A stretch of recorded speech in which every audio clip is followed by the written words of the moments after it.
Quand on voit des images comme ça, on se dit, bah oui, c'est normal, on s'est toujours battu, on s'est toujours fait la guerre, et vous nous dites absolument pas, c'est inimaginable. Ça n'existait pas, ça. Alors en tout cas, on n'en a aucune preuve archéologique crédible. En général, quand il n'y a pas de preuve archéologique, ça pose un petit problème.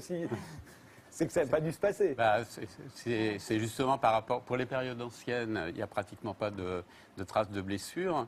Et leur mode de vie n'est pas du tout ce qu'on se représente dans les dessins animés avec l'homme, sa massue et traînant sa femme par les cheveux. La bande dessinée Raon, qui a plein d'enfants qui ont... Raon, c'est plutôt un héros positif. Mais enfin, ils n'arrêtaient pas de se battre. Globalement. Et puis il faut ajouter, si vous le permettez, il faut ajouter que c'est une vision aussi qui est basée sur tout un mécanisme de l'époque, de la construction de l'image préhistorique. C'est-à-dire qu'il faut absolument que nos ancêtres soient violents, soient archaïques, puisque nous sommes issus de toute une évolution positive.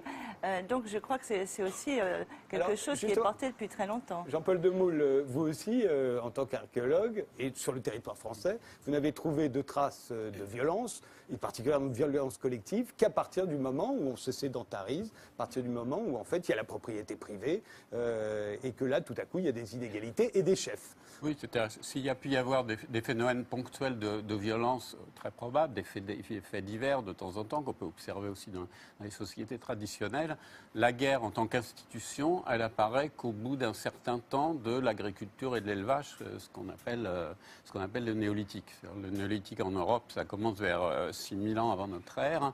Et les phénomènes guerriers commencent vers 4500, 4000 à peu près. Donc concrètement, ça veut dire que... Avant, pendant des millions d'années, c'était la paix.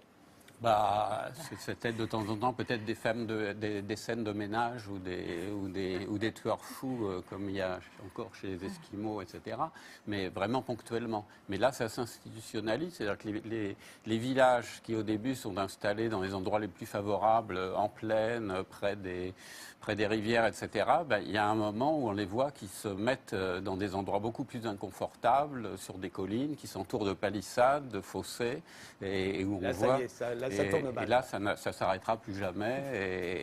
Et une partie des inventions techniques qu'on fera, comme le métal, vont servir à mieux tuer son semblable. Donc c'est l'idée de dire c'est dans la nature humaine, c'est faux. Il y a une agressivité qui concerne en général plutôt les mâles, mais qui est très ponctuelle, hein, et qu'on observe en tout cas pas. Et c'est seulement avec cette généralisation, le fait d'avoir des territoires délimités, l'accumulation de la population, parce que la conséquence directe de l'agriculture et de l'élevage, ça va être le boom démographique. Les chasseurs-cueilleurs sont peut-être quelques centaines de milliers d'individus sur l'ensemble de la planète. Là, on va... Oui, et puis les inégalités, l'esclavage, comme vous dites, à partir du moment où on commence à avoir des champs de plus en plus grands, on a besoin d'esclaves, donc on va aller faire la guerre à la communauté d'à côté pour lui voler des esclaves. Mais je crois qu'il faut faire attention, c'est-à-dire qu'en fin de compte, on est à un tournant. Quand on passe de chasseur-cueilleur à prédateur, évidemment, à producteur, évidemment, il y a un grand changement,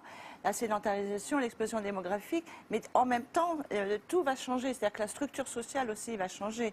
Et donc, c'est multiforme, en fin de compte. Mais ce qui est intéressant, c'est qu'en fait, ça n'a pas toujours existé. Alors là, je me tourne vers vous, Charles Zaka, puisqu'on avait toujours on pense qu'il y a eu une grande querelle philosophique entre, d'un côté, Rousseau, qui disait, on lui reproche le mythe du bon sauvage, il disait les sauvages, les sauvages, nos ancêtres, qui n'étaient pas si sauvages, nos ancêtres, en fait, ils vivaient en paix, ils étaient très gentils, ils avaient des passions tièdes, comme il disait, et puis en face, il y a Hobbes qui disait, mais pas du tout, l'homme a toujours été un loup pour l'homme, la guerre a toujours existé, et ça faisait longtemps qu'on trouvait que Rousseau, vraiment, il était un peu ridicule avec son bon sauvage, et que Hobbes avait raison, et finalement, ce serait Rousseau qui aurait raison, alors. Je vous réponds. Rousseau a raison sur beaucoup de points. Tout ce que je viens d'entendre et qui est très intéressant se trouve dans Rousseau. Alors, et Rousseau n'avait pas fait des enquêtes préhistoriques ou archéologiques, pas du tout. Mais ce que j'entends là se trouve dans le discours sur l'origine et les fondements de l'inégalité, à la lettre. Rousseau montre au début du deuxième discours comment il y a une mutation dans l'existence humaine qui vient de l'agriculture. Et il dit premièrement l'agriculture, ça veut dire quoi? Ça veut dire qu'on enclôt un champ. Parce que quand on est chasseur, on n'enclôt pas un champ. On va chasser où les bêtes se trouvent. Tandis que quand on devient agriculteurs, on enclôt un champ et on dit ceci est à moi. Et quand on enclôt le champ, on doit le protéger pour récolter la récolte qui a été plantée auparavant. On fait la guerre, on prépare les arbres. Voilà commence avec la métallurgie à la fois la propriété et la guerre. Et comme vous le disiez tout à l'heure, d'une certaine manière, logiquement, ça vient l'inégalité qui va C'est pas moi qui l'ont dit, hein, ce oui, sont oui, eux. non, mais je veux dire, voilà, ces travaux apportent la preuve expérimentale, si on peut dire, d'un certain nombre de choses que l'on trouve absolument chez Rousseau. Alors maintenant, vous m'avez posé la question de la différence de Hobbes et de Rousseau. Elle n'est pas si grande que ça. Hobbes ne dit pas que l'homme est méchant Mais depuis non, toujours. l'homme, homo homini lupus, l'homme est un loup pour l'homme, qui reprend à Pline l'Ancien d'ailleurs. Cette expression-là, il faut la remettre dans son contexte, qui est le contexte hobbesien. Chez Hobbes, l'homme n'est pas naturellement méchant, il le dit et il le répète. Il n'y a pas de pulsion humaine à la guerre. Mais absolument pas. En revanche, ce qu'il explique, c'est la manière dont la guerre naît des relations interhumaines. Elle naît des relations interhumaines en vertu d'une dynamique qui fait que les désirs des hommes vont progressivement se porter tous sur le même objet. De telle sorte que ce n'est pas, au bout d'un certain temps, ce n'est pas tant l'objet qui fait le désir que le désir de l'objet qui fait l'objet désiré. Et donc, finalement, plus il y aura de gens qui vont désirer un objet, plus il y en aura encore davantage. Et c'est ça qui va produire la guerre. Et la preuve textuelle absolument irréfutable, c'est que dans le chapitre 11 du Léviathan, par exemple, Hobbes montre comment les passions des hommes peuvent soit tendre à la paix, soit tendre à la guerre. Donc dans le comportement humain, il y a l'idée d'un comportement ambivalent. Et simplement, il va montrer ensuite qu'en vertu de la rivalité, de la défiance et de la recherche de la gloire, ce monde humain va tomber dans la guerre. Donc, qu'est-ce que dit Rousseau? On commence par, comme on dit généralement, le bon sauvage. C'est-à-dire que l'homme n'a pas d'agressivité du tout. Au contraire, la pitié à l'égard des L'empathie, vous insistez beaucoup oui. sur l'empathie. Sans l'empathie, on n'aurait pas survécu. Et ça va loin comme ça. Mais qu'est-ce qu'il montre en même temps, Rousseau? Qu'à un certain moment, il va y avoir, avec ce qu'on a dit tout à l'heure, les transformations matérielles, il va y avoir une modification, ça a été dit aussi, dans les comportements humains, dans la société humaine, et à ce moment-là vont apparaître des passions qui n'existaient pas auparavant.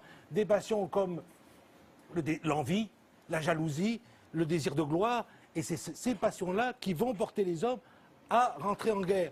Donc, certes, Rousseau, c'est la même chose que Hobbes, mais là aussi, alors c'est pas fondé sur une expérience, mais c'est fondé théoriquement sur une conception de la nature humaine, et ni d'un côté ni de l'autre, on ne peut comprendre la violence comme simplement une sorte d'inscription naturelle, une tendance spontanée c'est même, pardon de vous interrompre, mais c'est même une petite révolution, parce que tous ces derniers temps, si vous demandez aux gens dans la rue, la guerre a-t-elle toujours existé, l'homme est-il naturellement violent, j'imagine que vous avez écrit des articles comme nous tous sur le sujet Laurent Geoffrin, on dit a priori, on est tous portés à penser on s'est servi du gourdin, oui, puis de l'arme, puis de la bombe atomique, exactement dans la foulée. Je trouve que c'est une très bonne nouvelle, moi qui suis un social-démocrate un peu naïf et un peu mou. Finalement, les études préhistoriques vont dans mon sens. Je suis très content. Mais alors, il y a une mauvaise nouvelle quand même. Il n'y a pas que les mous qui vont dans ce sens-là. Hein. Puisqu'on parle de Hobbes, on parle de trucs, ce ne sont pas des mous. Les hommes préhistoriques, donc, étaient de mon avis, je puis dire. Mais la mauvaise nouvelle, c'est que pour avoir un socialisme démocratique dans la liberté, au fond, il faudrait qu'on retourne tous à l'âge de pierre. Sûrement donc ça, pas. c'est un peu un problème. Sûrement oui, pas. c'est ça. Qu'est-ce que vous en pensez? Sûrement pas. Pas du tout. Mais c'est qu'on il faut Jean-Paul Demeule, vous dites en plus qu'il se nourrissait mieux que nous. Oui. Il vivait dans l'abondance. Les chasseurs-cueilleurs travaillaient beaucoup moins que nous. Et diététiquement, ils mangeaient ce qui était adapté pour eux. Alors qu'à partir du néolithique et de l'agriculture, on a commencé à dévier progressivement de ce pourquoi on était fait. Donc il ne s'agit pas de retourner à la préhistoire, mais il s'agit de comprendre notre préhistoire pour pouvoir comprendre notre présent. Et aussi bien d'un point de vue physiologique, c'est-à-dire pas manger n'importe quoi, mais aussi d'un point de vue social, c'est-à-dire de ne pas penser que La violence, la guerre, Ah l'inégalité bah, je suis est d'accord, une bien sûr. fatalité puisqu'elle est C'est historiquement l'idée des datée. droits de l'homme. Bien sûr, oui. Jeanne Lingard. Oui, en fait, il y a une correspondance chronologique assez frappante et vraiment très intéressante sur cette question du néolithique. Comment le néolithique redevient finalement un enjeu politique de discussion. Là, on dit, finalement, voilà, on peut Le néolithique, dire que... il faut dire quand c'est le néolithique, c'est le moment Et où... longtemps. On invente l'agriculture et l'élevage, c'est-à-dire... Voilà, donc c'est 5000 ans avant Jésus-Christ en Europe. Pour l'Europe, En oui. Europe, Oui, en oui, Europe, oui. en France, en Oui, France. oui, En France. oui. Et en fait, quand on regarde les débats sur l'écologie, il y a une notion qui prend de plus en plus de place aujourd'hui, qui est la question de l'anthropocène. Je crois que vous avez vu récemment Oui, quelqu'un... on en a parlé dans cette émission. Voilà, vous en avez parlé. Donc en gros, l'idée que globalement, l'activité humaine a un tel impact sur la planète qu'on est en train de changer d'ère géologique. C'est-à-dire que l'homme est devenu une force tellurique, tellement son impact est gigantesque sur son On va environnement en parler naturel. d'ailleurs dans 5 minutes. Mais juste là, le rapport avec ce qu'il disait à l'instant, c'est qu'il y a une bataille aujourd'hui d'historiens pour essayer de dater ce phénomène anthropocène, et certains le font remonter au néolithique. Mais non, Et c'est- mais non. Non mais, et On peut dans dire l'idée, n'importe quoi. non mais est-ce que c'est, alors vous dites que c'est n'importe quoi. Non, mais je travaille non, avec des mais- climatologues, je travaille avec des trucs. c'est Donc les- c'est il y a 50 ans, c'est après la guerre. Non, mais c'est les c'est un premières, débat plus compliqué, mais voilà, je vais pas vous refaire le Non, mais débat imaginez anthropocène. l'homme Mais sur l'idée, néolithique qui mais- transforme le... Non, Ah, mais cela sur dit, l'idée, Jean-Paul Demoule la- va vous dire que la pollution date du néolithique. mais oui, sur la civilisation, la Les pollution premières dans les- pollutions. change de dans rapport les à glaces la nature. qu'on mesure dans les glaces du pôle, ça remonte à cette époque. Mais oui. Les premiers phénomènes de mais- ravinement des Non. sols, c'est l'agriculture et Mais l'élevage. l'anthropocène, c'est l'idée que l'homme modifie Oui. et qu'on passe Mais une c'est à autre très long ère terme. géologique. Mais C'est à non. très long terme. Mais Bon, ça, enfin, on ça- va pas refaire un débat sur l'anthropocène, Non, on l'a mais- déjà eu. Ça fait plus. Mylène Mais donc c'est la Patoumatis. force politique, le contemporain Non, politique mais du je néolithique. voudrais revenir sur quelque chose qui est très important. Jean-Paul en a parlé, c'est-à-dire que sur la violence primordiale, c'est-à-dire que ça a été quand même quelque chose qui a été rabâché. Et je crois qu'il faut faire justement très attention à ça. C'est-à-dire que c'est quelque chose qui a été construit, notamment au XIXe siècle et au début du XXe siècle. Et en fin de compte, c'est ce que j'appelle, moi, cette violence primordiale, notamment René Girard en a beaucoup parlé, ou bien on pourrait prendre la horde primitive de Freud aussi. C'est-à-dire que ce sauvage intérieur, c'est une construction. C'est-à-dire que c'est quelque chose, une construction mentale, et ce n'est pas une réalité ni anthropologique ni archéologique. Et c'est important de le souligner, parce qu'en fin de compte, ça a énormément marqué au XIXe siècle et au XXe siècle, ça s'est poursuivi, les esprits. Et je pense que c'est pour ça qu'encore maintenant, il y a beaucoup de références à ça, parce qu'en fin de compte, ça dédouane. C'est-à-dire que moi, je dis c'est l'éternel alibi de nos débordements. C'est-à-dire qu'en fin de compte, on se sert de ça pour dire on ne peut rien faire, puisque c'est la part d'animalité, alors je ne sais pas ce que ça veut dire, d'animalité en nous, qui fait que nous sommes violents. Non, nous sommes agressifs. Heureusement, ça c'est la survie. Mais nous ne sommes pas violents. La violence est construite, et elle est construite justement quand on va montrer que l'autre est l'adversaire, l'autre devient l'ennemi. Et on construit comme ça cette violence.